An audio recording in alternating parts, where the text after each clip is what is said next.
બ્લિંકેટમાં એટલી બધી વસ્તુઓ મંગાવી છે જો અત્યારે તો શાકભાજી પણ બ્લિંકેટમાંથી આવી ગઈ જો અને તો બધું વાસી શાકભાજી મંગાવ્યું ટામેટા અને ડુંગળી કોથમીર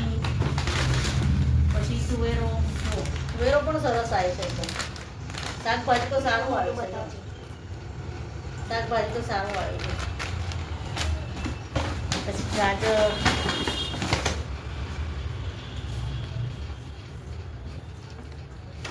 ગાજર તો મને થોડા 33 રૂપિયાના આમળા પણ મંગાવ્યા છે જો બહુ બધી વસ્તુઓ મંગાવી છે લસણ 200 ગ્રામ લસણ આવ્યું જો આ છોકરાઓએ તો હદ જ કરી નાખી છે જો આ ચોકલેટો જો શાક કરતાં વધારે અમારે ચોકલેટો છે ઘરમાં જો આટલી મોંઘી મોંઘી ચોકલેટો છે હજી તો આ જો ડેરી મિલ્ક ક્રિકેટ આ જો એટલી મોંઘી ચોકલેટો છે જો આ છોકરાઓ ખાલી ખોટા ખર્ચા કરી કરીને જો ચોકલેટો મંગાવે છે